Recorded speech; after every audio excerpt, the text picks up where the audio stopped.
প্রথম সমাজ আঙুল তোলে মেয়েটির ওপর। আমি যেন নিজেকে আবারও ব্লেম করে না ফেলি।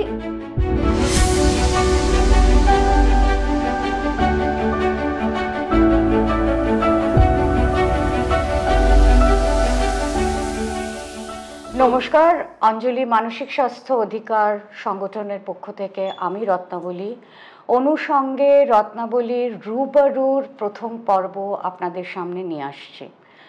আজকের বিষয়ের পরিকল্পনা আমাদের অন্যরকম ছিল, কিন্তু গত 7 দিনের যে ঘটনাক্রম আমরা দেখছি তাতে আমাদের মনে হয়েছে যে আমাদের বিষয় পরিবর্তন করা দরকার, এবং আজকের বিষয় হলো ভিকটিম ব্লেমিং, ভিকটিমকে দোষারোপ করা।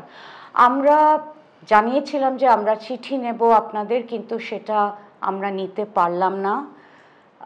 আমরা আগামী পর্ব থেকে চিঠি নেব এবং চিঠি পাঠানোর ইমেল আইডি নিচে যাবে। তবু আপনাদের একবার বলে দিচ্ছি, contact.অনুসঙ্গে-রত্নাবলী@gmail.com। বরাবরের মতো আমাদের সাথে আছেন আপনাদের প্রিয়, আমারও খুব প্রিয় মনোবিদ ডক্টর অনুত্তমা বন্দ্যোপাধ্যায়। স্বাগত তোকে। অনুত্তমা, মানে আমরা মহাকাব্যে রেফারেন্স পেয়েছি, দাও দাও করে আগুন জ্বলছে, ধীর পায়ে একজন নারী এলেন, তার মধ্যে প্রবেশ করলেন, তারপরে বেরিয়ে এলেন অক্ষতা। কিন্তু মহাকাব্য তো সেই আদি যুগের, কিন্তু এখনো যৌন নির্যাতনের কোনো ঘটনা হলেই প্রথম সমাজ আঙুল তোলে মেয়েটির ওপরে। ও কেন ওখানে গেছিল? ও কেন ছোট জামা পরেছিল? ও কেন একা একা বেরিয়েছিল? তোর কাছে সরাসরি আমার প্রশ্ন থাকবে যে এই কথাগুলো যখন উচ্চারিত হয় তখন এর পেছনের মনস্তত্ত্বটা কি?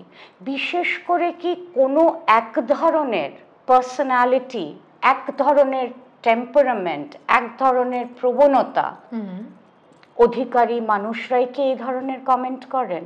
যখনই যৌন হয়রানি হচ্ছে, যৌন নির্যাতন হচ্ছে, সেটা নারী শরীরের ওপর হতে পারে, সেটা এমনও হতে পারে যে সেই মানুষটি একটা প্রথাগত লিঙ্গ পরিচয় ধারণ করেন না, তার জন্মসূত্রে পাওয়া যে লিঙ্গ পরিচয় তার সঙ্গে তিনি সহমত হতে পারেননি। আমরা কুয়ার মানুষদের প্রতিও এই অত্যাচার দেখেছি, অন্যায় দেখেছি। এই প্রতি ক্ষেত্রে আমরা এই যে একটা আঙুল তুলে দেওয়ার প্রবণতা দেখতে পাই, এই প্রবণতার মধ্যে দায়িত্ব ঝেড়ে ফেলার মানসিকতা আছে। আমি প্রথমেই এই বাক্যটা বলবো, আমি যেন গোটাটার জন্য তোমার ওপরেই দায় চাপিয়ে দিই, যাতে তোমার সুরক্ষার দায়িত্ব আর আমায় নিতে না হয়। তুমি কিছু একটা গোলমাল করেছিলে, এবং এই তুমি কিছু এর মধ্যে যে কথা তুমি অন্তত বারংবার বলেছো, আমার এখানে তোমাকেও আবার উদ্ধৃত করার, পুরুষতান্ত্রিকতার একটা বিরাট ভূমিকা থাকে রত্নাবলীতে। এবং পুরুষতান্ত্রিকতা মানে তো শুধু পুরুষ, জন্মসূত্রে পুরুষ, লিঙ্গ পরিচয়ের পুরুষ নয়, একটা সিস্টেম, যে সিস্টেম বলেছে তুমি ঠিক এইভাবে মেপে দেওয়া পথে হাঁটবে, সেখানে একটা স্টিরিওটিপিক্যাল জেন্ডার রিপ্রেজেন্টেশন আছে। তুমি পুরুষ হলেও সেভাবে হাঁটবে, তুমি নারী হলেও সেভাবে হাঁটবে। বাইনারি কাটার তো কোনো জায়গা সেখানে এমনিও নেই, মানে এই দুটোই লিঙ্গ পরিচয় আছে বাবা, প্রথাগতভাবে তুমি সেটাই ফলো করো। যেই তুমি এমন কিছু কাজ করছো যেখানে আমার দেখিয়ে দেওয়া পথ বা নিয়ম তুমি লঙ্ঘন করলে, এবার তোমার শরীরও লঙ্ঘিত হয়ে যেতে পারে। যদি হয় আহা তুমি ইনভাইট করেছো। এই মানসিকতা আমাদের পরিপার্শ্বে থাকে। এই মানসিকতার যে লালন, সেখান থেকে একটা বিরাট ঝুঁকি তৈরি হয়ে যায়। যখন এই ঘটনা ঘটছে যেখানে প্রশাসনের, পরিপার্শ্বের, আমাদের যারা সুরক্ষা দিতে দায়িত্ব নিয়েছিলেন, কর্তব্যরত, তাদের কাছ থেকে আমাদের প্রত্যাশা থাকছে তারাও যা শুনে বড় হয়েছেন, যা দেখে বড় হয়েছেন, তারাও প্রাথমিকভাবে দৌড়ে সেই ভাষাটাকে আশ্রয় করে ফেলেন। তারা ভাবেন না যে তারা যখন এই ভাষা বলে ফেলছেন, তারা অন্যের দিকে আঙুল তোলার মাধ্যমে নিজের কতখানি ক্ষতি করে ফেলছেন। আমার মনে হয় এখানে তুই আরেকটা প্রসঙ্গও তুললি, এই যে যখন আমরা আঙুল তুলি আরেকজনের দিকে, সেখানে একটা আদারাইজেশনও রয়েছে। অ্যাবসলিউটলি, যে তুমি হলে আদার, একটা অবমাননাও রয়েছে। এবং এই তুই যে প্রসঙ্গটা তুলছিলি তার থেকে আমি আরেকটা কথাও বলতে চাই, সেটা হলো যে অনেক মানুষজন যে যেদিকেই আঙুল তুলুন না কেন তারা প্রত্যেকে সিস্টেমের অংশ। সুতরাং আমাদের ব্যক্তি মানুষ ছেড়েও সিস্টেমকে প্রশ্ন করতে হবে, কারণ সিস্টেম যদি একটা জ্যান্ত এন্টিটি হতো সেখানে কিন্তু সে পিতৃতান্ত্রিকতার এবং পিতৃতান্ত্রিক মূল্যবোধের ধারক ও বাহক হয়ে চলে আসতো এবং চলে আসছে। আমরা শুনলাম যে একদম প্রথমে কোনো রকম প্রক্রিয়া ছাড়া বলে দেয়া হলো নির্যাতিতার পরিবারকে যে আত্মহত্যা। এই আত্মহত্যা বলাটার মধ্যেও অ্যাকচুয়ালি তো ভিকটিমকেই দোষারোপ করা, ঠিক, এবং গোটা দায়িত্বটা যেন সেই ভিকটিমের। খুব সুন্দর একটা জায়গায় তুমি আনছো রত্নাবলী দিয়ে আলোচনাকে, যেখানে তুমি একটা আদারাইজেশন, অপরায়ণের একটা প্রবণতার দিকেও কোথাও আমাদের তরফ থেকে আঙুল তুলছো। এই অপরায়ণের মানসিকতাই বা তৈরি হচ্ছে কোথা থেকে? ভিন্নতার প্রতি অসহিষ্ণুতা থেকে। অর্থাৎ এই যেটা গোড়াতেই আমরা বলছিলাম যে আমি যে নিয়মাবলী বলে দিয়েছি, আমি যেটাকে ভালো হওয়া আর মন্দ হওয়ার নিরিখে তোমার কাছে জানান দিয়েছি, এটা করবে ওটা করবে না, ঠিক যেমনটা আমি ভালো বলে ভাবি, আমি ঠিক বলে মনে করি, তুমি যদি তার ভিন্ন অবস্থান নাও, এরপর তোমার সঙ্গে যাই হোক আমি তোমাকেই ব্লেম করবো। একদম। আদার আসলে কে? এই আদারটা আমরা যখনই কোনো একটা ক্ষমতার সিস্টেমের উল্টো দিকে দাঁড়াচ্ছি তখন আমরা প্রত্যেকে, এবং এখানে আমি আরেকটা জায়গা একটু উল্লেখ করতে চাইবো রত্নাবলীতে, জানিও অনেক সময় ধোঁয়াশা থাকে, এই ক্ষমতার সিস্টেম মানে কিন্তু শুধু দলীয় রাজনৈতিক ক্ষমতার সিস্টেম নয়। এই ক্ষমতার সিস্টেমের মধ্যে কিন্তু বহু এমন সিস্টেমও ঢুকে বসে আছে যে সিস্টেমের মধ্যে আমাদের সমাজ এক ধরনের মানসিকতার লালন করে। সেই ক্ষমতার মধ্যে আছে দখল করার, নিয়ন্ত্রণ করার মানসিকতা। সেই ক্ষমতার মধ্যে আছে আমি তোমাকে আমার ধাঁচে নেব, তা না হলে তুমি সবসময় আমার মনে একজন সংখ্যালঘু, এই মানসিকতা। আমি সেইটাকেও প্রশ্ন করব, তুমি কে ঠিক করে দেওয়ার, কে অপর আর কে আমার? আসলে আমরা যদি এই অপরায়ণের দিকে তাকাই তাহলে আমরা কোথাও দেখব যে অপরায়ণ সবসময় আসলে থ্রেটেন করে মেজরিটেরিয়ান ধারণাগুলোকে। ঠিক ঠিক সেই জায়গা থেকে আমাদের মনে তখন আশঙ্কা তৈরি হয়। সেই জন্য আমরা বারবার এই অপরায়ণের মানসিকতাকে বাড়তে দিই। হ্যাঁ, এক ধাঁচে যদি সকলকে ফেলে দেওয়া যায় তাহলে তো কাজ অনেক সহজ হয়ে যায়। তাহলে আমার একটি শৌচালয় তৈরি করলেই হয়ে যায়, বিভিন্ন জেন্ডারের মানুষের কথা ভাবতেই হয় না। আমি একটা ছোট্ট উদাহরণ দিলাম, আমরা যদি ছোট ছোট খোপ বানিয়ে ফেলতে পারি, বাবা তার মধ্যে তুমি হয় ওই ঘরে ঢুকে যাও, না হলে ওই ঘরে ঢুকে যাও, চুকে যায় লাটা, আমি দুটো ঘরের কোনোটিতেই না দাঁড়াতে পারি, আমার মনে হয় সেই জায়গাটাও আমাদেরকে কেন দেওয়া হবে না? আমি কোথায় দাঁড়াবো যে বলে দেয়, সে মানুষ ক্ষমতাই প্রয়োগ করে। ঠিক। এতদিন ধরে তোর ক্লিনিক্যাল প্র্যাকটিস, প্রায় 21 বছর জুড়ে তোর ক্লিনিক্যাল প্র্যাকটিস, সেখানে নিশ্চয়ই তুই অনেক মহিলার মুখোমুখি হয়েছিস যারা অ্যাকচুয়ালি হয়তো অন্যদের দ্বারা তারা দোষারোপ ফেস করেছেন, এবং আমার কোথাও মনে হয় যে তারা হয়তো কখনো না কখনো নিজেদেরকেও দোষারোপ করেছেন তার ফলে। তুই কি একটু এটার সম্বন্ধে বলবি? কারণ এটা এই দোষারোপ, সমাজের দোষারোপ যদি ক্রমাগত চলতে থাকে, সেটা শুধু মহিলাদের ক্ষেত্রে বলছি না, আমি অন্যান্য মাইনরিটিদের ক্ষেত্রেও বলছি, সেই জায়গা থেকে সেলফ ব্লেমের জায়গা যদি আসে তাহলে তো মানসিক স্বাস্থ্যের উপরে তার অভিঘাত হবে। ঠিক কথা। আমি এক্ষেত্রে বলবো যে এই সাম্প্রতিক আরজিকরের ঘটনাটির নিরিখেও রত্নাবলীদি, এই নিয়ে আমি তোমার সঙ্গে আগেও কথা বলেছি, আমাদের চোখে পড়েছে এমন কিছু মন্তব্য, আমি বুঝতে পারছি গভীর যন্ত্রণা থেকে, হতাশা থেকে, ক্ষোভ থেকে সে মন্তব্য উঠে এসেছে, কিন্তু সেই মন্তব্যের কিছু বিপজ্জনক দিক আছে। যেমন, আমি মেয়ে বলে তো আমার কপালে বারংবার এই হবে, তাহলে তো আর আমরা কোনোদিনই স্বাধীন হতে পারবো না, আমার নারী জন্ম বৃথা মানে আমার মনুষ্য জন্মই বৃথা। আমি একথাও শুনেছি, কানে এসেছে, আমার আর বেঁচে থেকে কি হবে। আমি কিন্তু এটা মৃত্যুর দিকে সে এগিয়ে যাচ্ছেন সেই ভাবনা থেকে বলেছেন বলছিও না।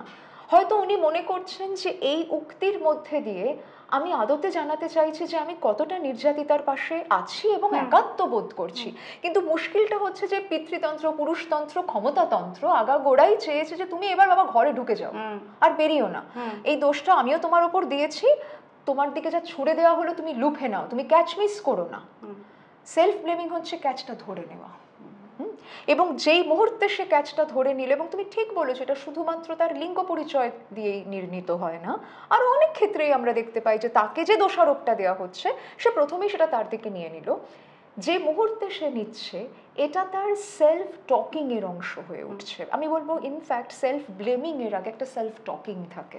এবং এই প্রসঙ্গে রত্নাবলী দিয়ে আমি আমার তরফ থেকে এবং আমাদের দর্শক শ্রোতা বন্ধুদের তরফ থেকে একটা প্রশ্ন তোমার কাছেও রাখবো। যখন এই উক্তি আমরা শুনছি যে আমার নারী জন্মই বৃথা, আমার আর বেঁচে থেকে তাহলে কি বা হবে, বা আমার তো তাহলে আর কোনোদিনই রাত্রিবেলা বাড়ি থেকে বেরোনো হবে না, বেরোলেই তো আমি হেনস্থার মুখে পড়তে পারি, এই যে একটা চূড়ান্তবাদী মানসিকতা, এটাকে তুমি কিভাবে দেখছো? এবং সেখানে প্রতিটি লিঙ্গ পরিচয়ের মানুষের, এক্ষেত্রে বিশেষ করে নারীদের যেহেতু সেই প্রসঙ্গে আলোচনা হচ্ছে, তাদের নিজের সঙ্গে কি সংলাপে আসা উচিত বলে তুমি মনে করছো?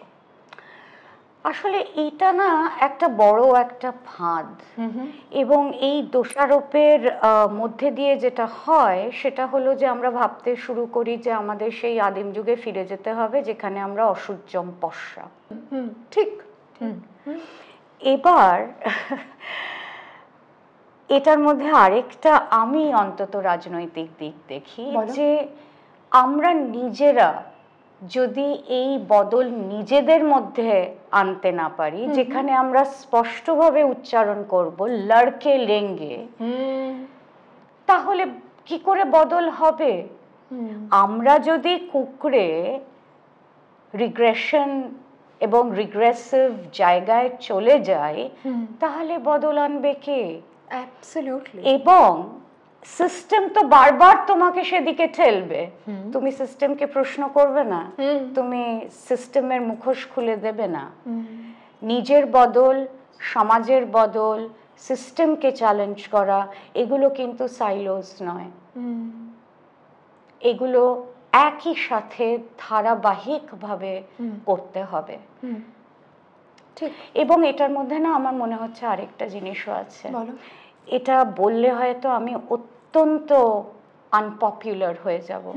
এই উচ্চারণের মধ্যে আমার মনে হয় কোথাও এমপ্যাথি ডেফিসিট আছে। আরেকটু বলো কিভাবে তুমি দেখছো সেটা।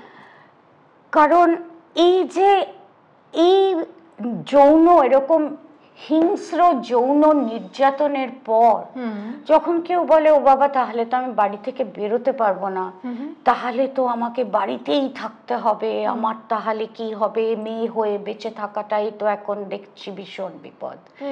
এই কথাগুলো উচ্চারণের মানে যে যার প্রতি এই ধরনের নির্যাতন হয়েছে, নিগ্রহ হয়েছে, সেই ঘটনাটার উপরে আমাদের এমপ্যাথির একটু অভাব আছে।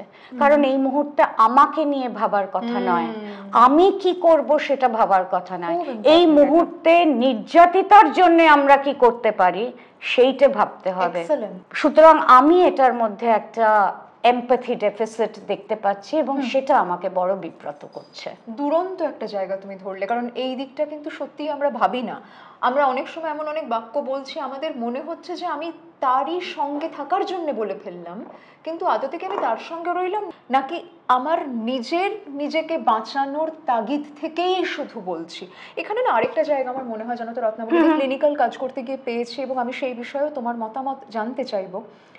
অনেক সময় না পরিবারের বাইরে যখন আমাদের কেউ ব্লেম করছে, আমাদের দিকে আঙুল তুলছে, আমাদের জীবনচর্যা, জীবন যাপন চয়েসেস নিয়ে প্রশ্ন তুলছে, পরিবারের বাইরে বা অচেনার সঙ্গে লড়াই অনেক সহজ, চেনার সঙ্গে লড়াই অনেক কঠিন। কারণ সেখানে তো আমাদের অনেক আবেগও রয়েছে। হয়তো এই মানুষটিকে, তিনি হয়তো আমার খুব প্রিয় একজন কাকিমা হতে পারেন, তিনি একজন প্রিয় পিসমশাই হতে পারেন, এই মানুষটিকে আদারওয়াইজ আমি খুব ভালোবাসি, কিন্তু এই বিষয়টা যখন তিনি বলছেন যে না এটা তোমারই অন্যায়, তুমি যদি ওটা না করো তাহলে আমার একেবারে কালকেই হার্ট অ্যাটাক হবে, আমরা তো এই ধরনের বাক্য শুনেছি, তোমাকে এটা করতে হবে, না হলে আমার অসুস্থতার দায়ও তোমার। আমরা তখন খুব দ্বিধান্বিত হই, কারণ সেখানে আমাদের আবারও তখন মনে হতে থাকে যে আমি ওকে বড্ড কষ্ট দিয়ে ফেলছি। আমি এটা কিন্তু পরিবারের মধ্যে ঘটে দেখেছি, এবং আমার কাছে যারা আসেন তারা অনেক সময় বলেছেন যে আমি প্রতিবাদ করতে চেয়েছিলাম, আমি কিন্তু পুলিশকে জানাতে চেয়েছিলাম, ম্যাম আমার কিন্তু মনে হয়েছিল এটা কিছু করা উচিত, আমি না পারিনি, কারণ আমার অমুক যে জেঠু তিনি আমাকে বললেন তোর হাত ধরে বলছি তুই ওকে নিয়ে কিছু বলিস না, আমি আমার জীবদ্দশায় এটা দেখে যেতে পারবো না। এটা ভীষণ ক্রিটিক্যাল জায়গা, এটা ভীষণ ক্রিটিক্যাল জায়গা। আমরা অনুষঙ্গে রত্নাবলী রুবেরুর পক্ষ থেকে এইটা বলতে পারবো না যে আপনি আপনার পরিবারের সমস্ত সেন্টিমেন্টসের বিরুদ্ধে গিয়ে প্রতিবাদ করতে নামুন, কারণ প্রতিবাদ করাটাও একটা নিজের কল। খুব ভালো কথা বললে। মানে সেটা তো নিজেকে স্থির করতে হবে যে আপনার, আর প্রতিবাদ মানেই তো রাস্তায় স্লোগানিং নয়, প্রতিবাদের নানান রকম ফর্ম আছে। পিসমশাইয়ের কথা আমাদের ভাবতে হবে, তাকে আমাদের রেসপেক্ট জানাতে হবে, কিন্তু সেটা জানিয়েও প্রতিবাদ করা যায়। ঠিক, আমি যেভাবে প্রতিবাদ করি অনুত্তমা বন্দ্যোপাধ্যায় তো সেভাবে কখনোই প্রতিবাদ করেন না। না, একদম। কাজে প্রতিবাদের আবার কোনো নিয়মও হয় না। একদম, এটা খুব সুন্দর বললেন। আমি জাস্ট এখানে একটু সংযোজন করব যে পরিবারের মধ্যে যখন আমরা দ্বিধান্বিত হই, খুব সুন্দরভাবে রত্নাবলীদি বললেন যে সত্যি তো সেখানে তো আমাদের অনেক আবেগের দ্বন্দ্ব কাজ করে। আমি হলে অমুককে ত্যাগ করে চলে আসতাম, আমরা যখন বলছি তখনও কিন্তু আমার যে মানুষটির কষ্ট নিয়ে কথা বলছি তার প্রতি ততটা এমপ্যাথি আদতে রইল না, কারণ আমি বলতাম যেহেতু তুমি বলতে পারবে কিনা এটা নির্ধারিত হয় না। আমার এখানে দুটো দিক শুধু একটু আমাদের তরফ থেকে আপনাদের কাছে অনুরোধ থাকবে। এক হচ্ছে যে পরিবারের মধ্যেও আমরা যারা আছি আমরাও যেন এইভাবে অন্য মানুষটিকে বারংবার নিয়ন্ত্রণ করার, কখনো সরাসরি রাগ দিয়ে, কখনো passively in a very manipulative way তাকে নিয়ন্ত্রণ করার এই যে বিভিন্ন পথ নির্মাণ করছি সে সম্পর্কে নিজেরা সচেতন হই। এক, দুই, যাকে তার মধ্যে দিয়ে যেতে হচ্ছে তিনি যদি খাতায় কলমে অনেকগুলো পদক্ষেপ এক্ষুনি নাও করতে পারেন, হ্যাঁ মানলাম থানা পুলিশ করতে পারেননি, হতেই পারে, নিজেকে যেন আবারও আমি ব্লেম করতে শুরু না করি। আমার দিকে পরিবার আঙুল তুলেছিল, আমি পরিবারের বিপক্ষে গিয়ে কিছু করতে পারিনি, কিন্তু তার মানে এই নয় যে আমার সপক্ষে দাঁড়িয়ে ওই একই কথা আওড়াতে হবে, ওখানে আমার সেলফ রেজিস্ট্যান্স থাকুক। এই জায়গাটায় আমাদের আরো অনেক বেশি সেক্ষেত্রে সতর্ক থাকতে হবে। অনুত্তমা, এই ভিকটিম ব্লেমিং এর পরিপ্রেক্ষিতে সম্রাজ্ঞী অনুষঙ্গে রত্নাবলী রুবেরুর জন্য একটা বক্তব্য পাঠিয়েছেন, আমরা একটু শুনে নিই। আর সম্রাজ্ঞী বন্দ্যোপাধ্যায় হলেন একজন কবি, মানবী চর্চার গবেষক এবং চিত্রনাট্যকার। আপনারা হয়তো সবাই ওকে চেনেন, শুনে নিই ওর বক্তব্য। দেখো, আজকে যে সময় দাঁড়িয়ে আমরা ভিকটিম ব্লেমিং এর মতো একটা গুরুত্বপূর্ণ বিষয় নিয়ে কথা বলছি, সেই সময়টা ভীষণ একটা উত্তেজনার সময়। ভিকটিম ব্লেমিং বিষয়টার মধ্যে এক ধরনের যে শব্দটা সবচেয়ে উঁচু করে জেগে থাকে সেটা হচ্ছে ব্লেমিং। মানে আমরা যে কোনো ঘটনার পরে দেখবে সবচেয়ে সহজে যে কাজটা করে থাকি সেটা হচ্ছে ব্লেম করা। তার কারণ হচ্ছে কোনো একটি ঘটনায় যদি ব্লেম না করতে হয় তাহলে সেটার দায়িত্ব কাউকে একটা নিতে হয়।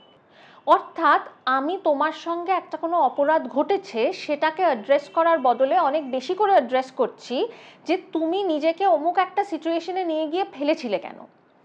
এখান থেকে আমি একটা জায়গায় আসতে চাই, সেটা হচ্ছে যে দেখবে বর্তমান একটি ঘটনা যেটা নিয়ে সারা রাজ্য উত্তাল, দেশ উত্তাল, বিদেশ উত্তাল, সেটার পরে দেখবে যে স্টেটের একটা নতুন গাইডলাইন বেরিয়েছে রাত্রি সাথী বলে, সেটার মধ্যে অনেকগুলো পয়েন্ট কিন্তু অত্যন্ত গুরুত্বপূর্ণ। আমি সেটা খুব খুঁটিয়ে পড়লাম এবং তার মধ্যে কয়েকটি পয়েন্ট যেটা আমার ভীষণ ওয়েলকামিং লাগলো সেটা হচ্ছে যে ওই একটা অ্যাপের কথা ওরা প্রস্তাব করেছেন যেখানে সম্ভবত একটা এমার্জেন্সি হেল্পলাইন থাকবে যেটা হয়তো পুলিশদের সঙ্গে কানেক্টেড থাকবে, এই রকম নানাবিধ পয়েন্ট যেগুলো অত্যন্ত ওয়েলকামিং। সেখানে একটা পয়েন্টের কথা বলা হচ্ছে যে মহিলাদের জন্য কিছু নিরাপদ জোন আইডেন্টিফাই করে দেওয়া হবে। হ্যাঁ, এই একটা পয়েন্ট যেরকম আমার মনে হচ্ছে আবার এই আর্টিকুলেশনের একটা সমস্যা, কারণ আজকে যদি এটা মেনশন থাকতো যে আগামী 3 মাস বা আগামী 6 মাস আইডেন্টিফাই করে দেওয়া হবে, আমি সেটা বুঝতে পারি, কারণ এই মুহূর্তে আমরা দেখেছি যে আমাদের সেই ইনফ্রাস্ট্রাকচার নেই, আমরা ফেল করেছি। একজন ধর্ষিতা হয়েছেন ভয়ঙ্করভাবে এবং এই মুহূর্তে যিনি অ্যাকিউজড তাকে ঠিক মতো করে ধরা যায়নি বা এক্স্যাক্ট জাস্টিসটার দিকে এখনো আমরা এগোতে পারিনি, তার মানে আমাদের সেই ইনফ্রাস্ট্রাকচার নেই সেটা আমরা বুঝতে পেরে গেছি।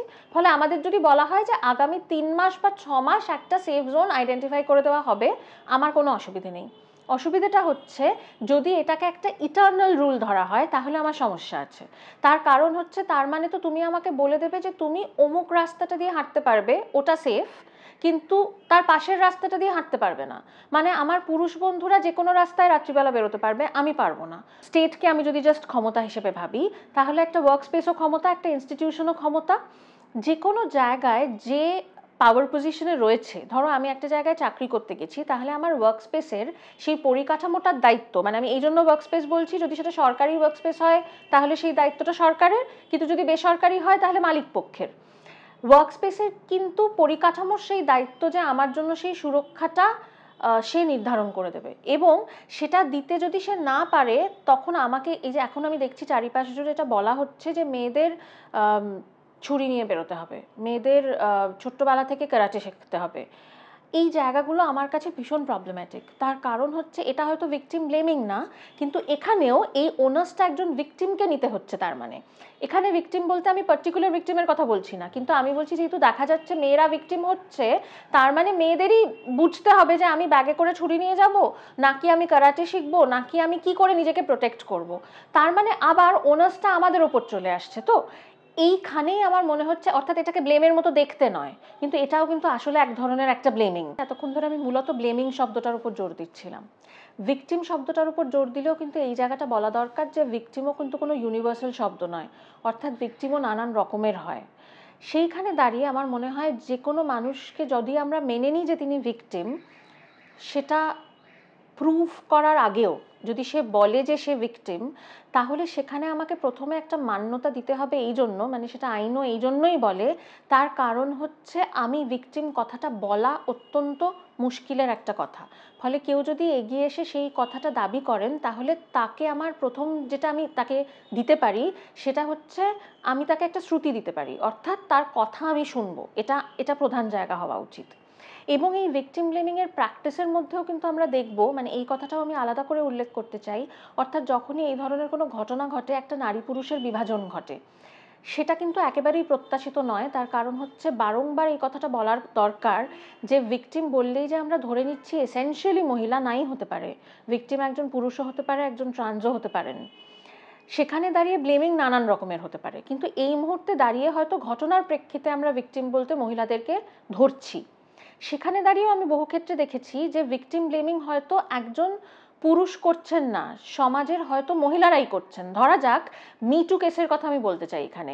মিটু কেসে কিন্তু আমরা প্রায়ই দেখে থাকি যে যিনি অ্যাকিউজড বা যিনি অ্যাবিউজার, তার যিনি নারী সঙ্গী, তিনি স্ত্রী হতে পারেন, তিনি প্রেমিকা হতে পারেন, বহু ক্ষেত্রেই এটা অ্যাকসেপ্ট করতে পারেন না যে আমার সঙ্গে এরকম একটা কিছু ঘটিয়েছে। অ্যাকসেপ্ট করতে না পারায় কিন্তু আসলে কোনো অপরাধ নেই। মানে আমি বলতে চাইছি, আমি ভিকটিমের পাশে দাঁড়াতে গিয়ে আমি আর একজন মহিলারকে ব্লেম করছি না কোনোভাবে। অ্যাকসেপ্ট না করতে পারাটাই খুব স্বাভাবিক, কারণ আমি যদি একজনের সঙ্গে থাকি, তাকে ভালোবাসি, সে কোনো অপরাধ করেছে সেটা বিশ্বাস করতে আমার কষ্ট হবে, সেটাই খুব স্বাভাবিক।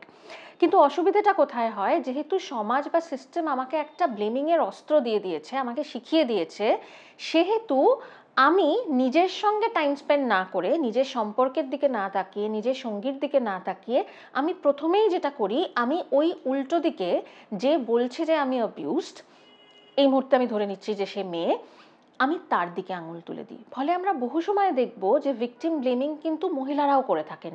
এমন নয় যে ভিকটিম ব্লেমিং মহিলারা করেন না। মাঝে মাঝে আমরা দেখি যে ভিকটিমও একজন মহিলা, আবার ভিকটিম ব্লেম যিনি করছেন তিনিও একজন মহিলা। ফলে এই গোটা ভিকটিম ব্লেমিংয়ের পলিটিক্সটার মধ্যে আমাদের আরেকবার মনে রাখতে হবে যে ভিকটিম ব্লেমিংয়ের পলিটিক্সের মধ্যে কিন্তু আবারও রুট কজটা কিন্তু সেই পুরুষতন্ত্র বা patriarchy. It has nothing to do with main, বা আমরা তো এমন কোনো সমাজে বাস করি না যেখানে শুধু পুরুষরা বাঁচেন। যিনি ব্লেম করলেন তিনি তো করে দিলেন, যিনি ভিকটিম, যিনি একে হয় অ্যাবিউজড হয়েছেন বা কোনো রকমভাবে মোলেস্টেড হয়েছেন, রেপড হয়েছেন, মেন্টালি অ্যাবিউজড হয়েছেন, কিছু একটা হয়েছে তার সঙ্গে, তিনি অলরেডি অনেকটা ক্ষতর মধ্যে আছেন এবং তাকে অনেকখানি শক্তি সঞ্চয় করতে হয়েছে উঠে দাঁড়িয়ে এই কথাটা বলতে যে আমার সঙ্গে এটা হয়েছে, কারণ যখনই সে বলছে আমার সঙ্গে এটা হয়েছে, লোকে জিজ্ঞেস করছে কি হয়েছে। সে যখন গোটা ঘটনাটা বলছে তাকে সেই গোটা জার্নিটার মধ্যে দিয়ে আবার যেতে হচ্ছে। সেই সময় দাঁড়িয়ে যদি তার দিকে আঙুল ওঠে যে তুমি অমুক সময় কেন ওখানে গেছিলে, তুমি কেন অমুক সঙ্গীর সঙ্গে মিশেছিলে, তুমি কেন ওই জামাটা পরেছিলে, আসলে আমরা যেটা করি, সে যে উঠে দাঁড়িয়ে কথাটা বলেছে সেটার জন্য যে শিরদাঁড়াটা তার প্রয়োজন হয়েছে, আমরা শিরদাঁড়াটা ভেঙে দিই যাতে সে দ্বিতীয়বার উঠে না দাঁড়াতে পারে, বা সে পড়ে গেলে দ্বিতীয়জন যে উঠে দাঁড়াবে ভাবছিল সে না উঠে দাঁড়াতে পারে। ফলে ভিকটিম ব্লেমিং কিন্তু আসলে একটা ভীষণ পাওয়ারফুল অস্ত্র বড় মুভমেন্টকে ভেঙে দেওয়ার জন্য এবং ভিকটিমদের উঠে দাঁড়ানোর জন্য। ভারী সুন্দর বলছিলেন সম্রাজ্ঞী। আমার এই প্রসঙ্গেই মনে হচ্ছে রত্নাবলীদি যে একদিকে তো আমরা ব্যক্তি হিসেবে কি করব তার কথা উঠে এলো, তার কথা আমরা সেলফ ব্লেমিংয়ের নিরিখে আলোচনা করলাম, পরিবারের কাছেও আমরা তদবির করলাম যে আপনারাও এই আচরণ থেকে, এই একটা নির্দিষ্ট সিস্টেমকে মাথায় নিয়ে চলা থেকে সচেতনভাবে বিরত থাকুন, কারণ আমাদের অজ্ঞানতাও অনেক সময় আমাদের একই পথে বইয়ে নিয়ে চলে। নিজে থেমে দেখুন কি করছি। এ তো ব্যক্তির ওপর আবারও আসলো। আমি এবার একজন নারীবাদী আন্দোলন কর্মী, যিনি দীর্ঘদিন ধরে নারী বিদ্বেষমূলক নানান আচরণের প্রতিবাদ করছেন, এমনকি প্রান্তিক মানুষ যাদেরকে বিভিন্ন সময় নানান হিংসার মুখোমুখি হতে হয়, তাদের পাশে দাঁড়াচ্ছেন, সেই রত্নাবলী রায়ের কাছে আমার প্রশ্ন থাকবে। রত্নাবলীদি, যে আন্দোলনের কর্মসূচি হিসেবে একটা সিস্টেমেও যদি আমাদের বদল আনতে হয়, এই ভিকটিম ব্লেমিং এর দৃষ্টিভঙ্গিতে যদি বদল আনতে হয়, কি কি পদক্ষেপ নেওয়ার আছে? অনেকগুলো পদক্ষেপ আমরা নিতে পারি, এবং সেগুলো যে সবকটা আলাদা আলাদাভাবে নিতে হবে তেমন কিন্তু নয়। এবং যারা নারীবাদী সংগঠন রয়েছেন পশ্চিমবঙ্গে এবং ভারতে, তারা কিন্তু লাগাতার এই ধরনের কর্মসূচি চালান। কেমন? একটা হলো যে সিস্টেমকে খুব ভালো করে বুঝতে হবে যে সিস্টেম এই ধরনের কথা বলে পার পেয়ে যাবে না। আমাদের প্রথম কাজ হলো কিভাবে সিস্টেমকে আমরা অ্যাকাউন্টেবল করব। তার জন্যে প্রেস বিবৃতি হতে পারে, তার জন্যে ডায়ালগিং হতে পারে, তার জন্যে নেগোসিয়েশন হতে পারে, তার জন্যে সেন্সিটাইজেশন হতে পারে। এবার এই সেন্সিটাইজেশন শব্দটাও না ভীষণ ডাইলিউট হয়ে গেছে। কারণ সত্যি কথা বলতে কি, বহু বহু মানুষদের সঙ্গে যারা সিস্টেমের অংশ, যেমন পুলিশ, তাদের জেন্ডার ট্রেনিং হয়েছে, কেমন, এবং হয়েই যাচ্ছে, সেটা একটা দিক।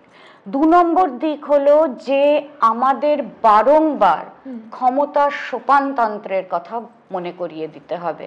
কারণ এই যে একটা ক্ষমতার দম্ভ, ক্ষমতার আস্ফালন, সেটা পারিবারিক স্তরে হোক, সেটা সামাজিক স্তরে হোক, সেটা সিস্টেমিক স্তরে হোক, আমাদের বারবার কিন্তু সেটার সম্বন্ধে সচেতন করতে হবে। এবং একটা তো পৌরুষের খুব দাপট আমরা দেখছি, এই পৌরুষের দাপটটাকেও আমাদের কোথাও অ্যাড্রেস করতে হবে।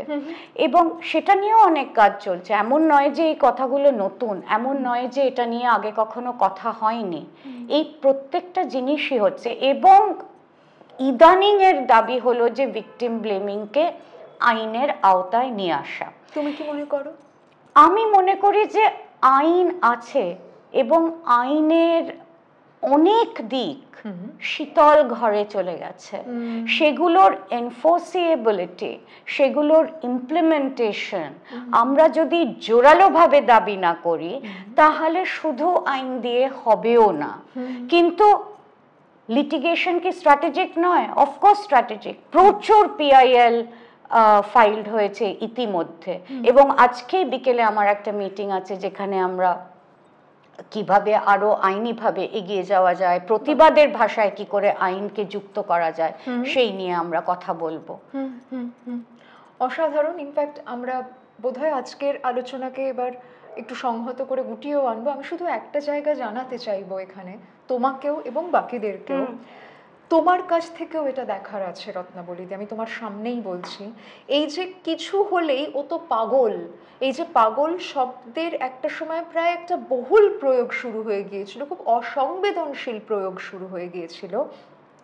রত্নাবলী রায় তাই নিয়ে আগাগোড়া বারংবার প্রতিবাদ জানিয়েছেন, আন্দোলন করেছেন।